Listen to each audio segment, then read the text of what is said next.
Okay, let them join.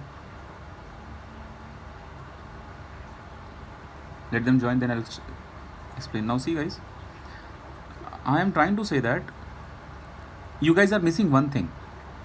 If I have applied UVL like this, then this much UVL will affect this portion of the beam.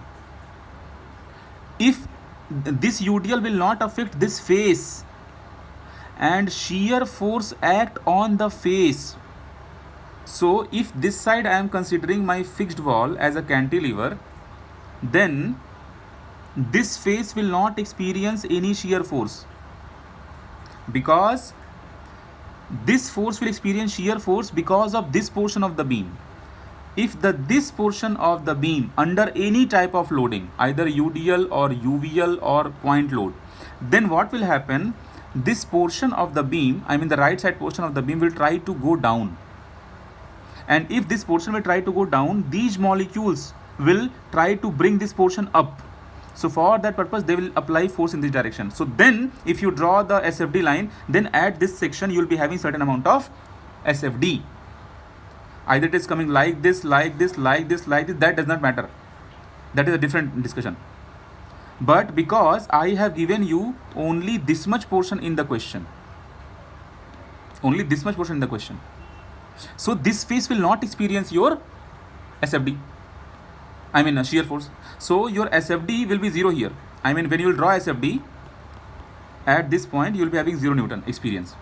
And suppose you want to find out SFD in this cross section, shear force in this cross section. At the same time, suppose you want to find out shear force in this cross section.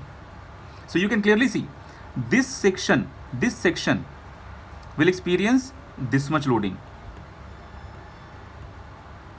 I mean this portion of the beam is loaded by this much loading, correct? So if this portion will break, it will break because of this much loading. So if I will cut, if I'll give a cut here, if I'll give a cut here like this, so then it will experience shear force.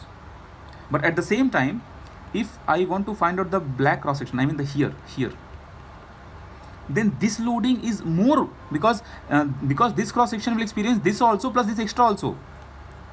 So this portion will be having different value of shear stress, and of course more value of shear stress.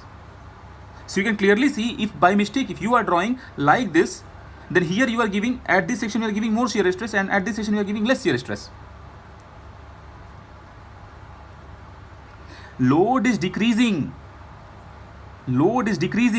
but on the beam you check on the beam, shear stress also should. That's why I have given this extra part, that's why I have given this extra numerical, so that you should have complete idea.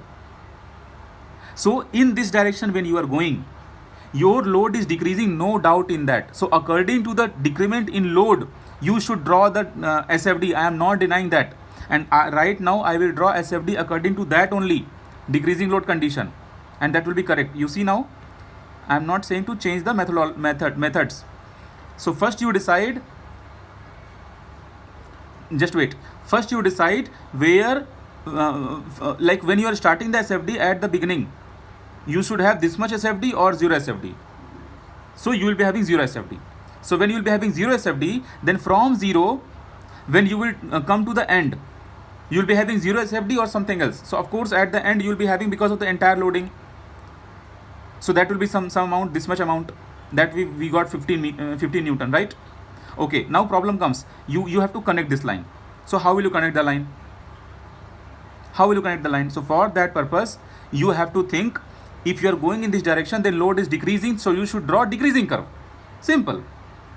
So if you want to draw decreasing curve, then you draw axis system here. Like I said, you have to draw axis system.